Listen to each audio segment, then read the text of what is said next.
dengan cerita di pagi hari. Nasi lemak kopi O, bersama kami teman realiti menghiburkan di Nasi lemak kopi O. Nasi lemak kopi O, nasi lemak kopi O. Mira, saya sebenarnya risau. Kenapa? Kalau tengok kepada art yang kita tunjukkan tadi, saya tak boleh buat, saya tak sanggup. Awak tak boleh buat, awak jangan risau. Saya akan backup awak. Ya ke? Saya boleh. Kalau nak tahu, itu memang minat saya. Saya tak percayalah. Dulu ambil sini ke?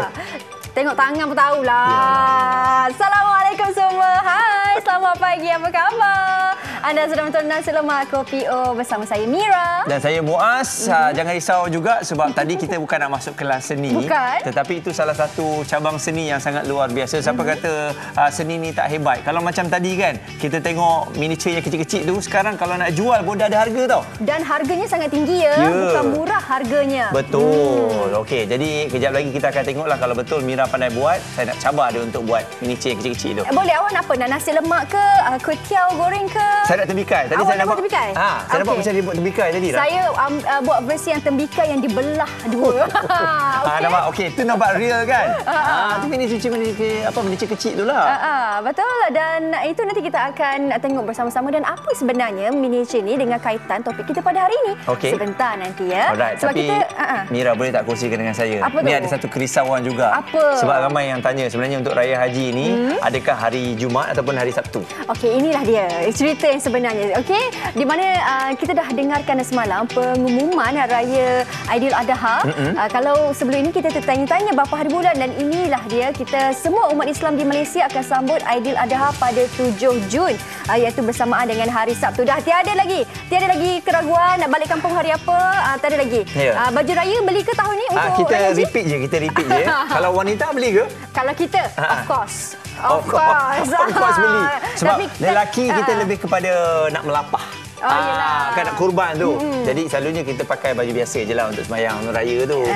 Kita selalunya akan pakai abaya lah ataupun jubah kan, sebab kita pun nak meraihkan untuk Duyufur Rahman ataupun jemaah haji yang di Tanah Suci. Okey, selain itu juga kami nak kongsikan kepada anda tahniah diucapkan kepada bergu lelaki profesional negara Go Jive dan juga Nur Izzuddin yang kini secara rasminya bergelar gandingan nombor 1 dunia mengikut kemaskini terkini ranking Persekutuan Badminton Dunia yang baru saja diumumkan semalam. Dan pasangan itu mengumpul 91,090 mata berjaya memintas bergu daripada Denmark lah. Jadi tahniah diucapkan. Sekarang ni nampaknya untuk bergu badminton negara kita kan, kita dah ada 3 pasangan yang hebat ni. Jadi 3 ni kalau yang satu ni tak menang mungkin yang nombor 2 kan. Jadi tahniah kepada semua. Ya, #demi Malaysia. Okey, syabas semua. Okey, bercakap tentang topik-topik yang kita nak bawakan pada hari ini. Tadi kita dah tengok dah, antaranya kita ada miniature seni-seni tu. Awak dah bersedia? Saya dah bersedia dah. Kita nak ke sana untuk kita tengok miniature itu. Okey. Tetapi ada satu bikisan terlebih dahulu. Betul kan? Ya, bikisan tu kita akan kongsikan kejap lagi. Tapi kita nak pergi tengok demo. Okey, jom. Sebab saya tertarik kepada demo yang dibuat. Mari kita tengok. Assalamualaikum. Okey, jadi kalau tengok kepada tangannya pun memang tangan seni. Tangan seni. Cuma nak buat benda ni bukan satu perkara yang mudah. Tadi Mira kata Mira tahu dan Mira kenal serta Mira mahir untuk nak buatnya. Jadi saya difahamkan kita ada Mira, kita ada Mila. Dua-dua apa khabar Mila? Khabar baik. Terima kasih sudi bersama dengan kami hari ini. Terima kasih. Okey. Kongsikan sikitlah mengenai benda yang Mila buat ni kan. Sebenarnya ini adalah miniature yang memang awak buat adalah untuk jualan ataupun untuk simpanan awak sendiri? Ini semua untuk simpanan saya sendiri. Tak ada untuk jual sebenarnya. Sebab dia bermula daripada kemurungan. Okey. So setiap barang Mila ada cerita dia. Okey. Hari ini lagi bila kita tahu setiap satu koleksi tu ada kisah tersendiri, boleh Mila ceritakan bagaimana minat ini ada timbul sebab daripada kemurungan tadi katanya? Ya betul. So kemurungan ni terjadi since Mila kerja. Mila seorang bekas pramugari before this. Lepas tu kena bully masa sekolah rendah. So luka tu bawa masa kerja. Bila kerja tu, bila apa yang Mila plan, tak jadi apa yang Mila plan. So jadilah kemurungan. Okey, ni kemurungan yang teruk ke Mila? Sebab kita tengok Mila kata Mila kena kemurungan tu waktu bekerja kan. Sepatutnya waktu bekerja tu Mila dah memiliki segala-galanya, dah ada jawatan, kerjanya pun bagus. Jadi macam mana masih lagi boleh murung tu? Adakah 100% sebab luka lama ataupun ada sebab-sebab lain lagi? Luka lama tu bawa, lepas tu hubungan cinta yang tak menjadi. Memainkan peranan juga, menyumbang. Ya, betul. Salah satunya itulah punca itu. And then sampai satu masa tu hampir nak bunuh diri.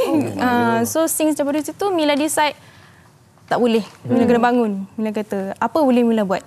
Mila tengok apa yang Mila suka, sebab on that time pun Mila tak boleh jumpa doktor sebab Mila terikat dengan company that time. So apa Mila boleh buat, Mila suka tengok dunia kecil-kecil. Even dunia semut ke apa Mila suka tengok. So Mila decide macam okay, mungkin ni cara untuk Mila boleh ubah, untuk keluar daripada kemurungan. Baik, itu cara Mila dalam menangani kemurungan yang beliau alamilah dengan mencari hobi baru. Tetapi kita pun nak tahu juga daripada sudut pandang secara klinikalnya, bagaimana sebenarnya kemurungan ini boleh berlaku, apakah simptom awal? Sebab kita nak tahu lebih awal kan. Dan untuk itu hari ini bersama dengan kita juga dalam talian bersama dengan Dr. Marina Abdul Rahman Sabri, iaitu pakar perunding psikiatri. Assalamualaikum Doktor, selamat pagi. Waalaikumsalam, selamat pagi. Okey. Doktor, mungkin kita boleh kongsikan sedikitlah mengenai kefahaman kita kemurungan itu. Bagaimana nak didiagnose anda ni adalah menghadapi simptom kemurungan. Sebab kadang-kadang kita rasa down, kita rasa anxiety. Dia sekarang ni dalam dunia yang penuh cabaran, macam-macam benda yang kita rasa, Doktor.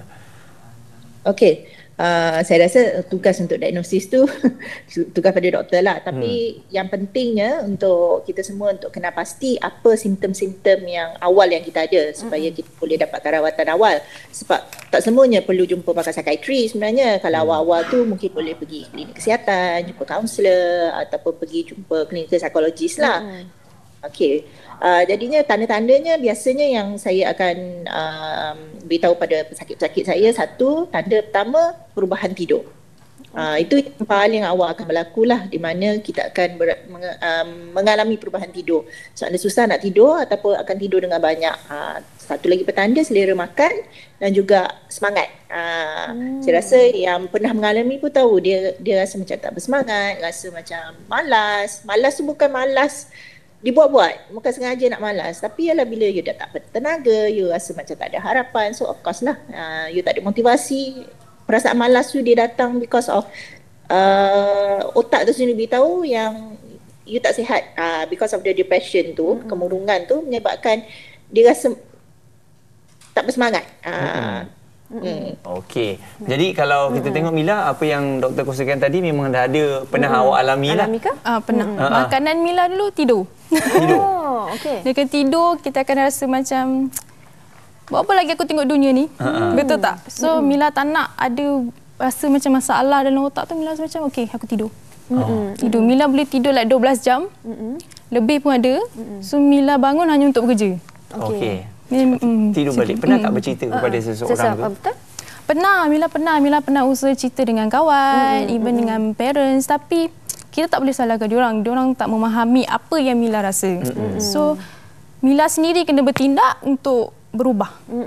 Sebab depression ni bukan benda yang biasa, macam susah untuk orang faham sebenarnya. Kalau diorang tak pernah depression, diorang susah nak faham. Ya, betul. Sebab itulah kadang-kadang ada orang kata, oh, depression ataupun depresi ni ubatnya senang je. Sembahyang, solat, balik kepada agama dan sebagainya. Tetapi sebenarnya daripada sudut pandang psikologi, lebih daripada itu. Dan kalau kita lihat sendiri statistik yang dikeluarkan oleh Jabatan Perangkaan Malaysia, lebih 4.6 juta rakyat Malaysia mengalami depresi, ataupun lebih sejuta rakyat Malaysia yang berumur 15 tahun ke atas. Itu sebenarnya satu perkara yang sangat menyedihkan dan menggerunkan juga sebenarnya kan. Betul. Jadi kalau kita boleh tanya Dr. Marina sendirilah, simptom kita dah tahu. Kan kita dah tahu antara simptomnya kerap tidur, malas nak jumpa orang. Bukan malas sebenarnya, tapi kadang otak kita memberi signal sedemikian. Jadi kalau macam tu kan doktor, apa cara lain untuk bantu mereka ni, untuk mereka keluar daripada keadaan itu? Kalau macam Mila sendiri dengan mencari hobi baru, tetapi kalau ada cara lain doktor? Okey. cara-caranya biasa kalau dari segi awal-awal tu kita akan biasa nasihat untuk jumpa profesional lah tu satu, profesional counselor ke apa ke. Okey, tapi yang dia boleh buat sendiri. Contohnya benda dia boleh buat sendiri. Sebab sekarang ni banyak tahu atas talian di mana dia berkongsi kaedah-kaedah relaksasi, cara mindfulness, teknik minda sedar, di mana teknik-teknik yang boleh digunakan untuk membantu baik boleh keluar daripada kemurungan tu. Dan dia satu benda adalah jangan takut untuk dapatkan bantuan dan rawatan. Sebab kadang-kadang masalahnya bila kita suspek yang kita ni ada masalah kesihatan mental, sebab ada stres ke, burnout ke, ataupun kemurungan, anxiety ke, kita takut sebab nanti orang akan cakap macam-macam pasal kita kan, kata gila lah macam tu kan. Tapi sebenarnya itu selagi kita tak dapatkan bantuan sama ada di psikologi ataupun dari segi rawatan ubat, dia suka. Dan nasib baiklah, saya rasa saya sangat banggalah dengan apa yang Mila dah berjaya lakukan. Sebab in a way dia jumpa kaedah terapi dia. Sebab tak semua terapi ni sama. Ada yang sebab dalam rawatan psikologi pun kita ada dipanggil art therapy, which is saya rasa Mila dah pergi ke arah situ lah. Okey, art therapy Dan bila sebut mengenai pengalaman kena buli dulu, dia meninggalkan kesan kepada awak dan waktu kena buli tu tak cuba untuk keluar daripada masalah buli tu. Saya rasa mungkin dah bagi tahu cikgu masa tu. Dah pernah bagi tahu cikgu ataupun awak pendam ataupun awak ni dibuli oleh orang yang sama je sepanjang tahun. Dah pernah bagi tahu tapi sama juga. So selama 6 tahun Mila, masa tu Mila sekolah rendah lah, 6 tahun Mila hidup seorang, tak ada kawan dengan apa kat sekolah tu. Semua orang tak nak kawan awak? Tak nak. Mungkin macam Mila dulu berbeza. Mila kurang cantik, Mila diorang body shaming apa semua. So bila diorang dah body shaming, Mila rasa macam malu nak berkawan dengan diorang. Mungkin diorang kawan tak ikhlas, Mila rasa, betul tak? Kau tak kenapa nak body shaming, betul tak? So Mila tak ada kawan lah selama 6 tahun tu. So apa yang diorang cakap kat Mila sampai sekarang terasa. Mesti ada perkataan-perkataan yang pedih lah. Pedih. Berayak betul. Ya, betul. Sebab benda tu memang kita akan ingat sampai bila kan. Dia merupakan satu trauma yang berpanjangan tau sebenarnya. Kadang-kadang bila macam Mila sendiri alami sewaktu sekolah rendah, mungkin ada ibu bapa yang beranggapan biasalah budak kecil, anak-anak, ejek-mengejek tu biasalah budak-budak, main-main, gurau-gurau. Tetapi sebenarnya luka itu meninggalkan kesan yang cukup dalam ya. Dan trauma itu sampai sekarang terasa. Saya pun terasa juga bagaimana Mila rasa sedihnya sebab mungkin pernah alami saja yang boleh relate perkara itu. Sebab buli ini boleh datang daripada pelbagai jenis form atau bentuk. Dan bercakap tentang tu kan doktor, kalau kita lihat statistik tadi, 1 juta rakyat Malaysia. Tinggi, ramai. Kalau mungkin antara faktornya daripada kena buli, seperti mana yang Mila pernah alami. Dan mungkin ada lain juga doktor, selain daripada membuli itu, apa punca lain yang menyumbang kepada depresi ini? Okey, antara faktor-faktor yang menyumbang kepada kemurungan, satu adalah genetik tu sendirilah. Kalau dalam keluarga memang ada yang mengalami kemurungan, jadi risiko tu agak tinggi. Tapi itu faktor yang kita tak boleh ubah. Tapi ada faktor-faktor lain yang ada, saya kata contohnya keadaan kehidupan kita sendiri. Kalau memang terlalu banyak tekanan dan kita sendiri tak tahu cara nak tangani tekanan tu, cara kita cope, coping skill kita, cara kita cope tu tak membantu. Dan ada antaranya dia menggunakan kaedah macam menggunakan dadah, arak, untuk rawat. Sedangkan dia depres, jadi dia rawat. So kaedah-kaedah tu tak membantu. So itu adalah beberapa faktor lah. Dan waktu sekeliling lah, dengan kurang sokongan. Ya, buli adalah salah satu. Dan kadang-kadang kita panggil buli ni, kita rangkumi dalam yang kita panggil childhood trauma. Trauma kita kecil lah. Di mana sama ada daripada keluarga yang bergolakan, mak bapak yang bercerai, atau keluarga pun dia dibuli, didera. Jadi benda-benda ni lah macam yang Mila ni mengalami, di mana dia telah dibuli di sekolah. Which is banyak kita jumpa di mana dia kesannya sampai dewasa. Dan doktor, mungkin kita boleh sentuh sedikit mengenai masalah kewangan juga. Yang sekarang ni nak atau tak nak, setiap daripada kita mungkin sedang diuji. Dan dulu kita seorang yang periang, tapi nak kena terima sebab bila tak ada duit ataupun masalah kewangan ni, dia akan menyebabkan kita jadi down dan juga murung. Tekanan itulah kan? Itu menyumbang juga doktor. Betul. Jadi faktor kewangan tu sendiri akan menyumbang kepada kemurungan tu jugalah, sebab di mana bila sekarang ni kan dengan keadaan hidup pun semakin meningkat, kan, perbelanjaan semakin meningkat, dan yang berkeluarga dan tak berkeluarga ke, tapi kita sebagai seorang Malaysia kan, kita di mana kita memang keluarga adalah sangat penting, dan di mana di situlah kita nak sokong keluarga kita dari segi finance, dari segi kewangan. Jadi kadang-kadang itu yang menyebabkan tekanan tu datang, dan akhirnya dia menjadi kemurungan lah. Okey. Baik, kita nak tanya doktor lagi, tapi saya nak sentuh juga tentang apa hobi Mila lakukan sekarang ini, iaitu clay art ini. Bagaimana hobi ini boleh bawa Mila keluar daripada depresi itu, macam satu escape zone untuk Mila? Macam kalau Mila terasa sedih, dah rasa macam depression nak datang tu, Mila bawa diri, create satu benda. Macam ni Mila buat bakery, Mila buat buah. Sebab tu Mila tak boleh nak jual apa hasil Mila, sebab bila Mila rasa, Mila producekan, Mila luahkan dekat benda yang Mila buat. Macam tu. So, jadilah miniature ni, bila rasa sedih, Mila hasilkanlah. Ya. Ada tak kalau yang terpaling sedih, dia mesti ada satu miniature yang menjadi simbolik. Saya tengah cari miniature apa yang paling banyak dibuat. Semuanya lebih kurang balance. Ada tak satu color ataupun miniature yang pilihan awak? Kalau maksudnya awak betul-betul dalam tekanan. Kisah tersendiri dalam tu. Maksudnya macam mana? Kalau awak tengah stres, betul-betul stres kan, mesti ada satu benda yang awak memang paling suka dalam awak buat miniature. Contohnya kalau terbikai, memang banyak buah terbikai yang awak buat. Maksudnya awak memang stres waktu tu. Ada tak? Ataupun semua sama je, lebih kurang random je? Ada lebih kurang random je. Macam Mila tengok, macam Mila suka makan. So Mila akan hasilkan makanan tu macam bakery, macam makanan. Mila buat dari situ. So dah boleh alih perhatian Mila. Lepas tu Mila dah penat, tidur dah. Itu cara. Okay. Itu yang bagus kan, sebab Mila dia shift energi yang sedih, depresi kepada sesuatu yang lain, iaitu seni kan. Melalui seni. Dan kalau macam Mila sendiri, macam mana Mila mula tahu yang Mila mengalami kemurungan ini? Ada dapatkan rawatan doktor ke, ataupun self diagnose ke, atau macam mana? Mila, lepas Mila ada one time tu Mila rasa macam nak bunuh diri tu, Mila after that Mila tahulah apa punca Mila rasa semua ni. And then Mila tengok juga dekat Facebook, dia orang ada group juga untuk depression, anxiety semua. Sebab dari situ je Mila dapatkan rawatan. Maksudnya ambil yang macam mana dia orang curekan dia orang punya depression. Apa cara dia orang? Kat sana kita boleh meluas sebab dia orang semua sama. Tapi ada juga depression yang teruk, tapi jangan, kalau boleh jangan terbawa-bawa sampai macam itulah. Apa yang good thing dalam Facebook tu kita ambil and kita cuba. Dan awak dah tertutup hati ke untuk seorang lelaki? Maksud saya sebab itu salah satu punca kepada kemurungan dia. Okay. Jadi adakah awak fobia kepada lelaki? Takut tu of course ada. Tapi Mila pun ingin nak jadi manusia yang normal. Betul tak, perempuan yang normal. Cuba. Macam Mila suka cuba. Walaupun setiap percubaan tu proses itu sedih. Cuba je. Okay, maksudnya bagus ada usaha tu.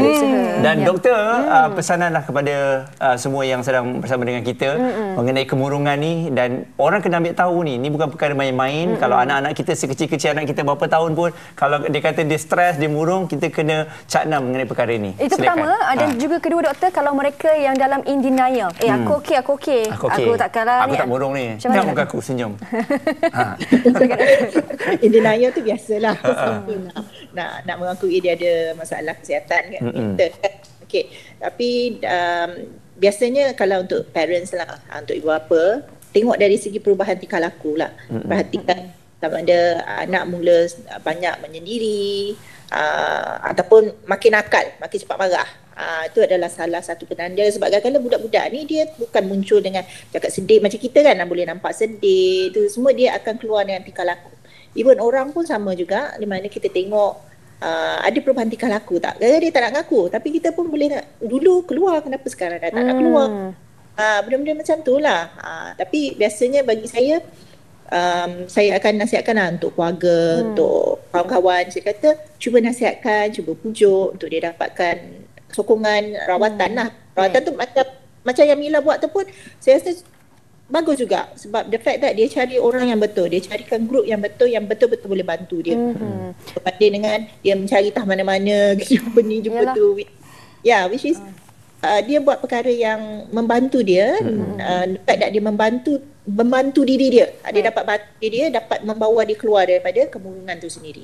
Okey, baik. Doktor, bercakap tentang itu juga kan doktor, kadang-kadang ada di antara mereka yang tidak mendapatkan rawatan secara klinikal dengan doktor kerana ada terikat dengan kerja dan sebagainya, seperti Mila sendiri kan kerana menjaga kerja dengan company. Dan kalau untuk itu kan doktor, ada tak sebarang inisiatif lain yang ada supaya mereka ini boleh diagnose ataupun mendapatkan rawatan?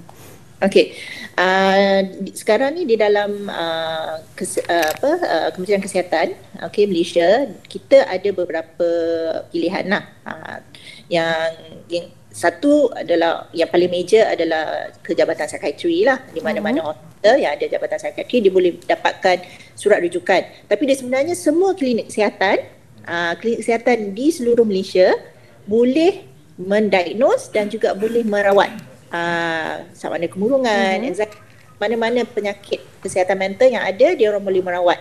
Dan satu lagi, kita ada satu yang bagi saya sangat istimewa, di mana ni tak ada dalam mana-mana lain department lagi.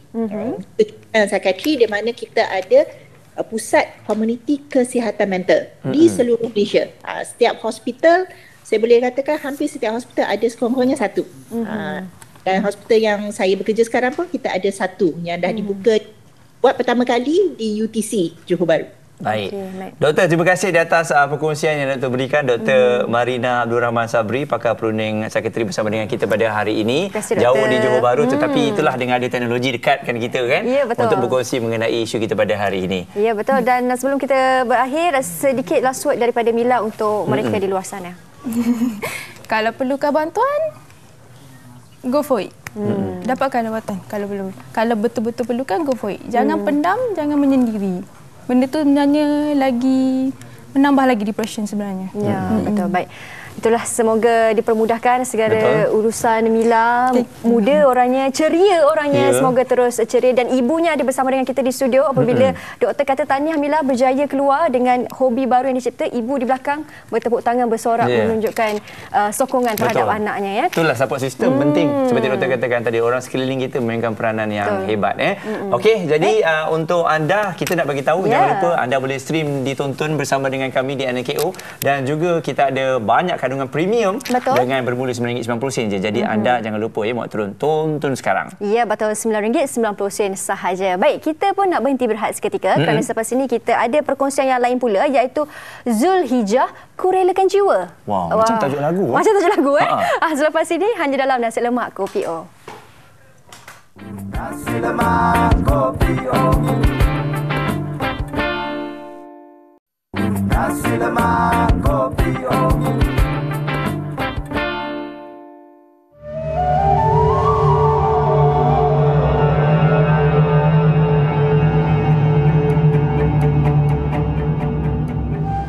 Assalamualaikum warahmatullahi wabarakatuh. Alhamdulillah, diam tak diam, sedar tak sedar, kita sudah pun masuk bulan yang ke-12 dalam kalender Islam, iaitu bulan Zulhijjah. Yang mana bulan Zulhijjah bukan bulan biasa-biasa. Sebab bulan Zulhijjah adalah bulan haji, bulan Zulhijjah adalah bulan Hari Raya Korban. Jadi kalau kita bercakap tentang Hari Raya Korban, pastinya kita teringat bagaimana pada bulan inilah yang mana Nabi Ibrahim AS telah menerima arahan daripada Allah SWT untuk mengorbankan anaknya Nabi Ismail AS.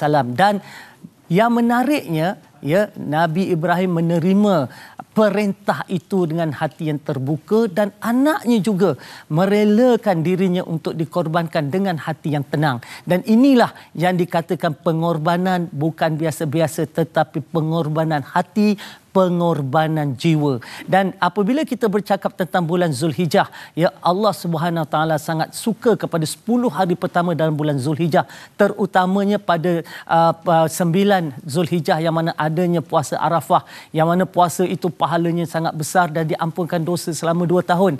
Dan dalam bulan-bulan Zulhijjah ini, maka banyakkanlah amal ibadah, banyak memberi, banyak bersedekah, banyak menunaikan ibadah-ibadah yang sunat. ya, dan juga yang paling penting kita banyak berkorban, ya, kita banyak mengorbankan apa yang kita kata sebagai harta kita, wang ringgit kita, benda-benda yang kita cinta, benda-benda yang kita suka, ini yang kita berikan, ini yang kita korbankan untuk orang lain. Dan biasanya bila kita bercakap dengan kesukaan, kita ada harta, kita ada duit ringgit yang lebih, kita jangan sayang, kita korbankan, niatkan dalam bulan 10 bulan Zulhijjah ni, yang mana kita niatkan betul-betul untuk mendapat pahala yang berganda-ganda. InsyaAllah dengan pengorbanan kita, maka Allah akan balas berlipat kali ganda dengan ganjaran di akhirat nanti, insyaAllah. InsyaAllah, mudah-mudahan. Baik, itu dia sedikit perkongsian pagi daripada Dr. Haji Tengku Asmadi Tengku Muhammad yang merupakan penasihat Pertubuhan Akademi Al-Bayan,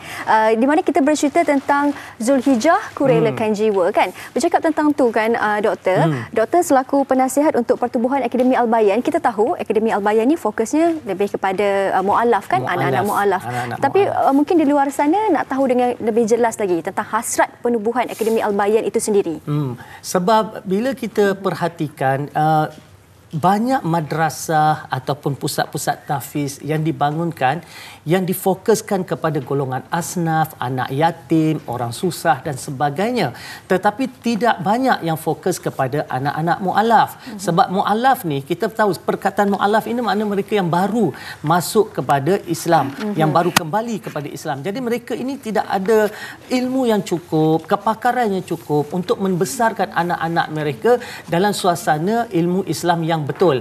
Jadi oleh sebab itulah bila wujudnya Akademi Al-Bayan ini membuka ruang dan peluang kepada pelbagai bangsa yang beragama Islam, sama ada Melayu, Cina, India, untuk menghantarkan anak-anaknya ke Akademi Al-Bayan dan seterusnya diberikan bimbingan didikan supaya mereka menjadi dai yang akhirnya menyampaikan dakwah dalam bahasanya sendiri. Sebab kalau kita tengok kalau orang Cina yang datang tu orang yang berbahasa Cina, jadi dia seronok, dia faham, dan sebab itulah juga kaum India datang kepada dia cakap Tamil, maka dia lebih suka. Betul. Jadi sebab itulah kita nak lahirkan orang-orang yang dari segi Islamnya bagus, hafal Quran, dari segi akademiknya cemerlang, dari sasiahnya bagus, dan kemahiran, ada kemahiran TVET. Dan untuk TVET kita fokus kepada bidang digitalization, AI, cyber security. Jadi benda-benda macam ni yang kita berikan pendedahan kepada anak-anak mu'alaf tu nanti. Wow, seimbanglah daripada semua aspek.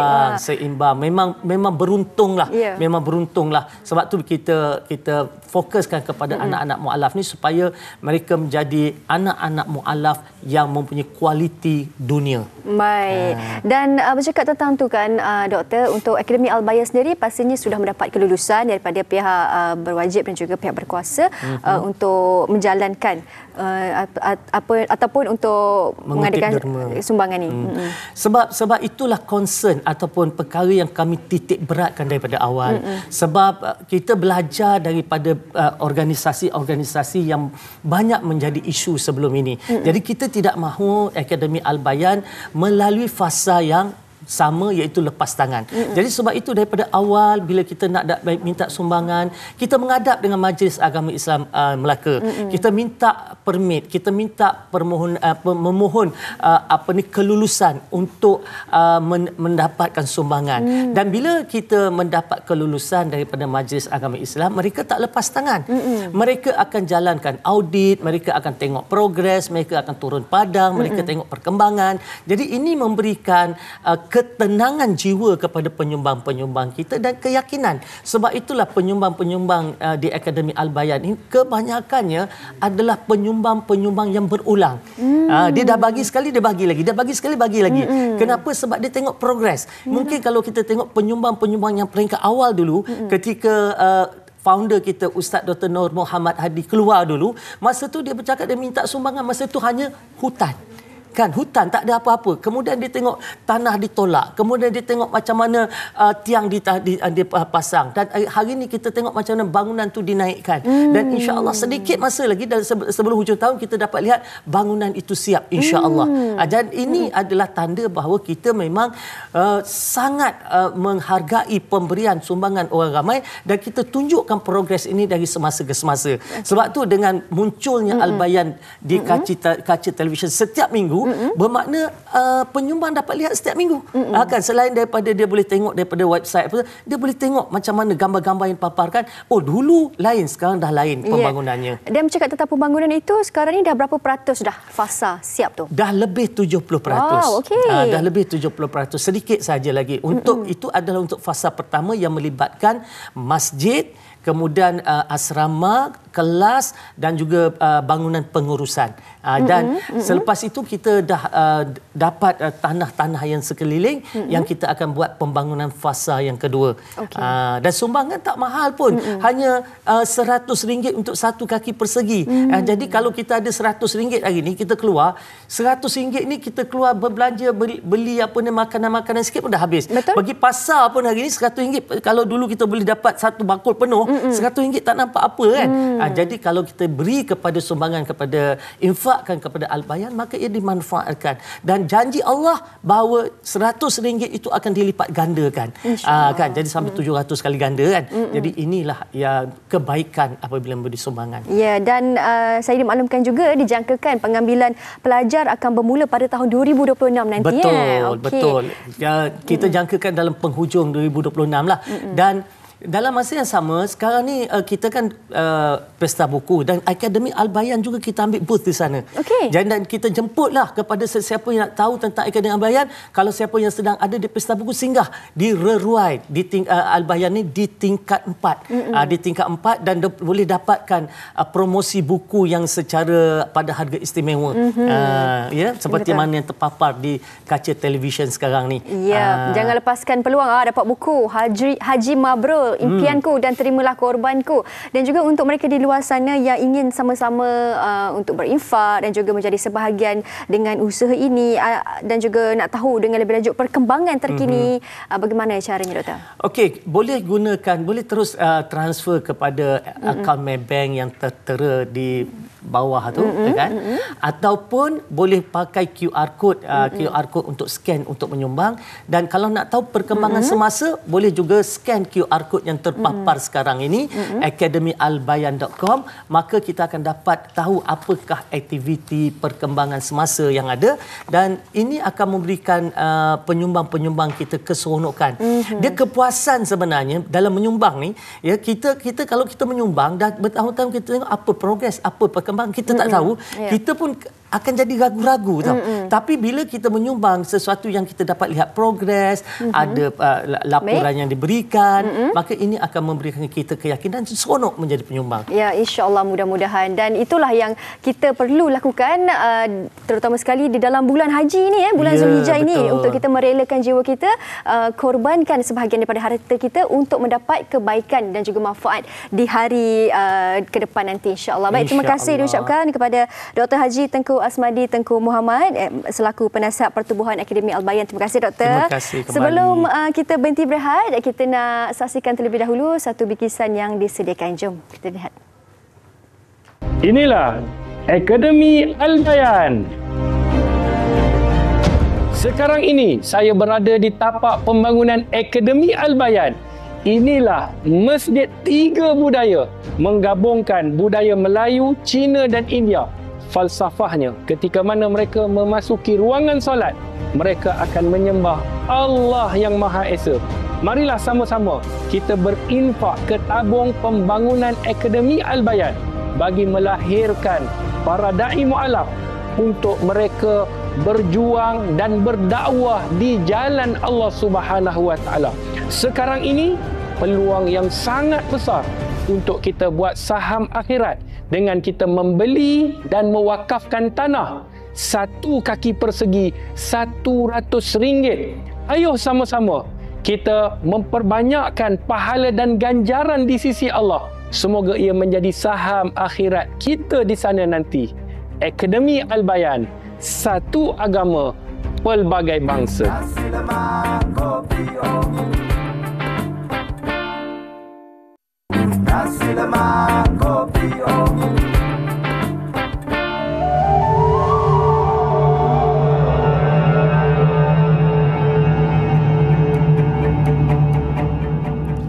Assalamualaikum warahmatullahi wabarakatuh.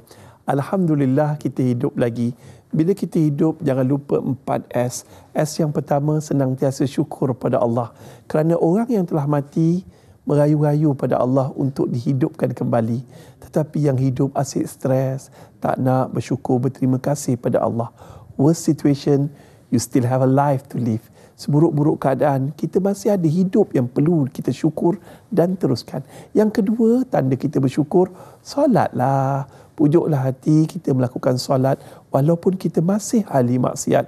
Masih banyak perkara-perkara yang kita lakukan ini menyalahi agama. Tapi pujuk hati kita, solatlah. Yang ketiga, memperbanyakkan sedekah. Dan yang keempat, memperbanyakkan selawat. Namun di ambang Zulhijjah ini tuan-tuan, kita dalam bulan Zulkaidah, besok atau lusa kita akan masuk bulan Zulhijjah. Dan Masya Allah, Tabarakallah, jangan lupa satu perkara. Dalam bulan Zulhijjah ni bulan ada 10 hari terawal, di mana barang siapa yang beramal ibadah pada 10 hari terawal, pahalanya berganda. Jangan tinggal berpuasa, jangan tinggal solat berjemaah, jangan tinggal melakukan amal-amal soleh, terutamanya sedekah. Dan seterusnya tuan-tuan dan puan-puan, muslimin dan muslimat, jangan lupa pada 9 Zulhijjah kita boleh berpuasa sunat Arafah. Barang sesiapa yang berpuasa sunat pada hari Arafah, pahalanya Allah ampunkan dosa pada setahun yang lalu dan setahun yang akan datang. Kita harap Allah Ta'ala ampunkan dosa kita. Tuan-tuan dan puan-puan, muslimin dan muslimat yang dirahmati Allah. Dan yang paling penting, lakukan ibadah korban. Kalau orang lain melakukan ibadah korban dengan melakukan korban duit, korban masa, korban tenaga, melakukan haji, jangan lupa kita juga boleh melakukan ibadah korban dekat Malaysia dan korbankan sedikit simpanan untuk perbezaan Masjid Karyah Pekanbagi. Alhamdulillah, terima kasih kepada Ustaz Hanafiah Abdul Malik selaku jurucakap Masjid Karyah Pekanbagi. Dan bila kita dengar apa yang Ustaz sampaikan tu, lembut je kan, tenang je hati ni Ustaz ni. Kita ambillah peluang ni untuk sama-sama infak, legasi kebaikan kita ni diteruskan. Jadi mungkin selaku jurucakap Masjid Karyah Pekanbagi ni, boleh tak Ustaz kongsikan maklumat mengenai masjid ini? Bismillahirrahmanirrahim. Kalau kita nak cerita tentang Masjid Pekanbagi ni, ya Allah, masjid ni dah lama dah usang, dah uzur. Setiap kali orang sembahyang, Masya Allah, terpaksa melempar ruah. Terutamanya pada hari Jumaat. Ada yang sembahyang di atas panasnya jalan tu. Ya Allah. Dan kemudiannya, kalau hujan, basahlah jemaah. Tuan-tuan, masjid ini telah berusia lebih 50 tahun. Dan ya Allah, penduduk di situ semakin lama semakin padat dengan adanya Bangi Avenue, Bangi Awani dan juga satu sebelah tu dia tengah buat projek rumah Selangorku. Jadi tuan-tuan, penduduk yang dah tak mampu, masjid dah tak mampu untuk menanggung kepadatan penduduk, terpaksalah kita membina sebuah masjid baru tak jauh daripada situ, di hadapan masjid lama, di atas tanah keluasan 4.08 ekar. Dan di atas tanah ini kita memerlukan dana sebanyak 15 juta ringgit.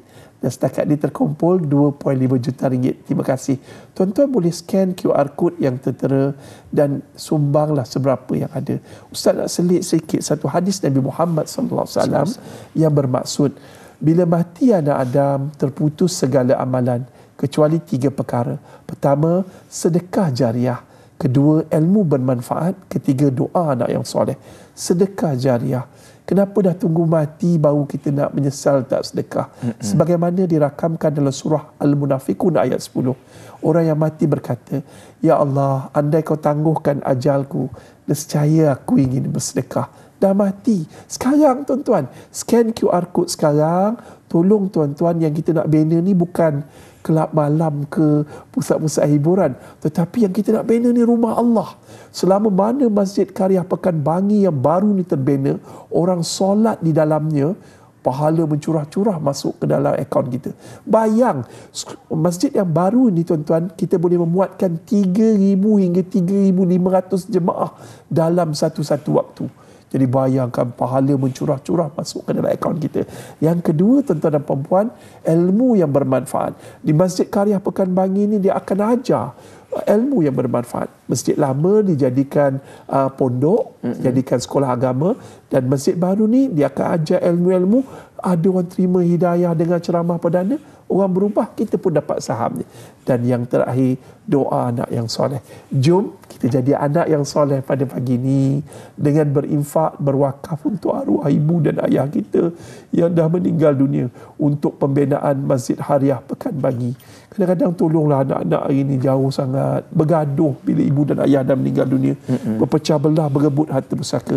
Apa salah sedikitlah daripada harta pusaka mak dan ayah tu, kita infak dan wakafkan untuk arwah ibu dan ayah kita yang dah meninggal dunia. Ustaz merayu sangat. Tuan-tuan, kita pula bagi contoh pada anak-anak kita. Anak-anak kita bila kita mati nanti dia akan wakafkan atas nama kita pula.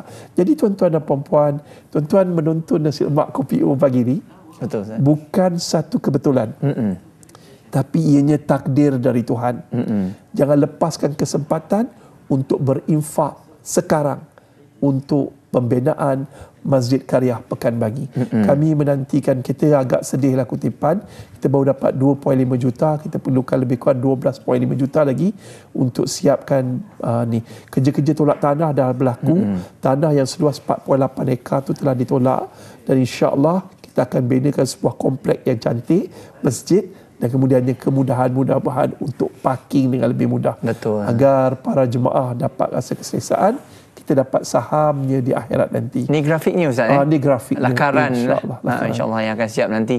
Memang sangat cantik ni kan. Cantik. Dan program Ustaz, selain daripada tanah yang telah pun ditolak, dah ada BIM yang telah pun dibuat? Belum lagi. Sebab kita dapat kebenaran berancang apabila 50% daripada 15 juta itu dapat 7.5 juta. Sekarang ni baru 2.5 juta. Kita untuk kebenaran merancang untuk bina tu 5 juta. Tuan-tuan, perkara ni macam mustahil nak bina. Tapi kalau seorang 100, 200, 300 ikhlas kerana Allah, Allah Ta'ala pun banyak dah bagi rezeki. Inna a'tainakal kautsar fasalli li rabbika wanhar. Allah minta dua je. Allah dah bagi nikmat yang begitu banyak, duit, gaji. Orang lain kena buang kerja, kita masih dapat kerja. Orang lain tengah ni, ramai juga yang tengah susah ni. Tapi itu juga nikmat yang mendekatkan diri kita pada Allah. Dan Allah minta dua dalam surah ni. Pertama, berkorbanlah, solatlah. Solat kat mana terbaik? Dekat masjid. Yang kedua, tuan-tuan dan puan-puan, dan kemudiannya Allah minta berkorbanlah. Tuan-tuan, Allah uji Nabi Ibrahim, mana yang lebih kau cintai? Anakmu Ismail ataupun Allah? Allah uji kita sekarang ni yang sedang tonton ni.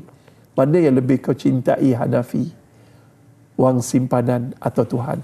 Jom kita bina Masjid Khairiah Pekan Bagi. Dalam sebuah hadis Nabi Muhammad SAW yang berbunyi, Allahumma salli ala sayyidina Muhammad, iaitu barang sesiapa yang membina rumah Allah walaupun sebesar sarang burung, nescaya Allah akan binakan sebuah baligai yang indah untuknya di syurga.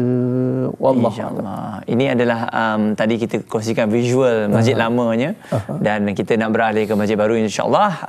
Dengan infak yang anda berikan tu sedikit sebanyak akan membantu dan juga mempercepatkan lah Ustaz. So, kita nak tu sebab nak memulakan tu kan kena ada 50% juga dulu kan. Benar. Jadi Ustaz, sekali lagi lah di kesempatan ini kita nak ingatkan pelbagai cara yang boleh anda infak bersama-sama. Kita boleh QR dan juga ada nombornya. Silakan Ustaz. Betul. Yang pertama sekali, tuan-tuan boleh telefon Dr. Haji Halim Mokhtar. Semalam Ustaz jumpa dia dan Ustaz pergi juga kat masjid ni. Allahu Akbar. Ustaz cuma membayangkan setiap kali orang melakukan solat jemaah sempit. Inilah situasinya Ustaz. Inilah macam sangat padat. Dan kemudiannya masya-Allah, tuan-tuan, katalah tuan-tuan infak 100, sahabat-sahabat lain daripada Brunei infak 100, daripada Singapura infak 100. Sebab ni masjid bukan untuk orang Malaysia saja, tapi untuk seluruh umat Islam di dunia ni boleh datang sembahyang kat sana. Jadi suasana sekarang ni amat menyedihkan. Setiap kali hari Jumaat Ustaz lihat berpeluh-peluh jemaah. Jadi Ustaz merayu dengan adanya masjid baru ni, insya-Allah jemaah akan selesa dan orang yang berinfak akan dimasukkan ke dalam syurga. Ingat tuan-tuan dan puan-puan muslimin dan muslimat, orang yang berinfak di jalan Allah Ta'ala ni umpama satu biji benih yang ditanam keluar 7 tangkai dan setiap tangkai ada 100. Jadi digandakan kepada 700. Jadi apa yang Ustaz nak sampaikan? Jom kita bantu sama-sama untuk membina rumah Allah. Dalam hadis riwayat Imam Muslim, barang sesiapa yang membina masjid, walaupun barang siapa yang membina masjid, Allah akan bina bangunan seumpamanya di syurga. Bu, tuan-tuan, mungkin ada ibu dan ayah kita yang sedang diseksa di alam barzah. Berkat kita berinfak, bersedekah, berwakaf atas nama arwah ibu dan ayah kita, lapang sikit kubur ibu, terang sikit kubur ayah. Dan kita doalah keampunan untuk mereka. Bulan Zulhijjah ni, tolonglah perbanyakkan bersedekah. Sebab sedekah ni jalan mudah ke syurga. Jalan mudah. Kalau nak sembahyang, kena ambil uduk. Kalau nak umrah, kena pakai kain ihram, kena pergi Kaabah, kena menunaikan kan tawaf dan semua. Tapi sedekah hanya perlu hati yang ikhlas. Baik. Jangan mengungkit dan jangan menyakit. Saya doakan mereka yang bersedekah diluaskan rezeki, sihat tubuh badan dan masuk ke dalam syurga sekeluarga. Baik, insya-Allah. Terima kasih kepada Ustaz Hanafiah selaku jurucakap Masjid Kariah Pekanbarangi. Kita dah kongsikan bersama dengan anda. Visualnya pun dah tadi nak memperlihatkan bahawa begitu ramainya orang kat sana sampai keluarlah ya. Jadi lagi cepat anda membantu, lebih cepat masjid ni dapat dibina. Dan kita akan kembali sebentar saja lagi. Apa kata kita saksikan dulu paparan ini untuk anda.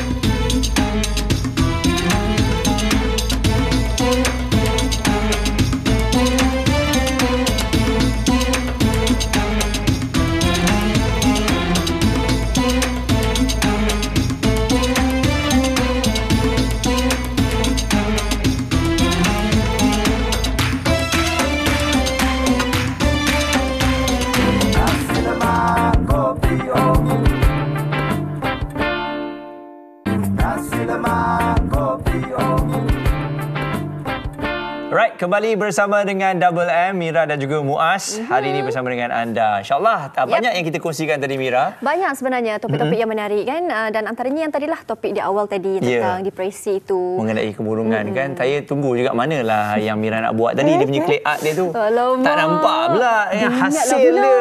Ingat dia kata dia seni sangat. Tapi memang saya percaya pada awak lah. Memang awak suka buat kan. Saya suka buat. Bercakap tentang tu, okeylah. Secara jujurnya memang saya tak pernah buat dan jual ke apa. Tapi saya suka tengok orang hasilkan karya tu tau. Sebab dia sangat-sangatlah kecil dan rumit. Detail tu. Detail tu sebenarnya. Orang macam saya memang tak boleh buat sebab benda-benda macam tu. Habis. Habis dah. Tapi diorang ada fan-fan yang sendiri. Saya dah jumpa dah komuniti yang art-art ni kan. Miniature yang kecil-kecil ni memang luar biasa lah. Jadi teruskan usaha anda lah kan. Mira salah seorang daripadanya. Ya, betul. Dan itu antara usaha kalau sesiapa yang minat untuk ada hobi baru misal kata. Tetapi sekarang ini untuk mereka yang kaki movie. Contoh yang suka tengok movie, drama ke apa-apa yang best. Nak tengok kandungan premium itu di mana? Ditonton serendah RM9.90 sahaja. Anda boleh langgan dan anda boleh stream segala kandungan premium dan antaranya program Nasi Lemak Kopi O. Okey, dan satu lagi Brew untuk drama yang suka dengan kopi tu. Betul. Kan? Amir Effendi dengan Syukri Raya kan. Betul. Yang lebih kurang. Anda boleh tengok kat situ RM9.90 je. Dan saya pada itu juga kita nak kongsikan bersama dengan anda nak bekerjasama tak dengan syarikat penerbitan digital nombor 1 di Malaysia. Jom sertai #MariLocal dan lonjakkan perniagaan anda ke tahap lebih tinggi dengan #MariLocal. Jenama anda boleh capai 10 juta pengguna merentas 30 platform popular seperti Bulan, Berita Harian, SIS dan banyak lagi. Ya, mudah saja scan QR code yang tertera di kaca TV dan anda akan dihubungi segera untuk langkah seterusnya. Jadi jangan lepaskan peluang keemasan ini. Jangan lupa untuk QR code di mana di kaca TV anda. Scan saja. Cukup mudah. Inilah masanya Muaz. Masanya untuk apa? Untuk kita lonjakkan perniagaan kita. Betul. Kalau Mira diberi peluang nak berniaga apa? Kalau saya nak F&B lah, makan-makan. Kalau awak? Kalau saya pun lebih kurang kopi juga. Sebab tu kalau anda nak tengok makanan dan kopi-kopi yang best, jangan lupa warga Lembah Kelang, kita ada Carnival Jom Heboh Kuala Lumpur pada hujung minggu ni. Ada pelbagai aktiviti yang menarik. Anda boleh menaiki balon udara panas dan juga boleh berjumpa dengan ejen Ali serta ejen Elisha. Tapi tempatnya di mana? Ini dia di Kuala Lumpur, di Sungai Besi kan? Ya, di KL Base ya. Jadi jangan lupa 30 Mei hingga 1 Jun ini mulai 9 pagi anda boleh datang kerana selain daripada produk jualan yang ada, pada sebelah malam kita ada konsert lah. Wah, seronoknya. Nyanyi sikit, Muaz. Jom, jom, jom, jom. Jom heboh. Wah, dah ajak nyanyi pula. Aduh. Okey, dan kita nak kongsikan juga untuk episod esok. Apa yang menariknya antara topik untuk esok kita nak masak-masak solusi apa resepi. nama menu tu? Nama menu dia ialah sourdough shakshuka oleh chef terkenal. Itu apa Korea? Nak tahu tengoklah esok. Okey, dan sampai itu juga pada hari Jumaat kita akan kongsikan bersama dengan anda mengenai ibu tiri ini yang menjadi isu hangat diperkatakan. Katanya ibu tiri macam ni tak. Sebenarnya ibu tiri baik je. Ada juga yang datang ni dari syurga. Itu yang kita nak dengarkan perkongsian itu nanti. Jadi, apa-apa pun happy-happy dan ceria selalu untuk hari ini. Jumpa lagi esok insya-Allah. Alright. Dengan topik yang lain pula. Alright, jumpa lagi. Assalamualaikum. Bye. Jumpa lagi. Okey, alhamdulillah.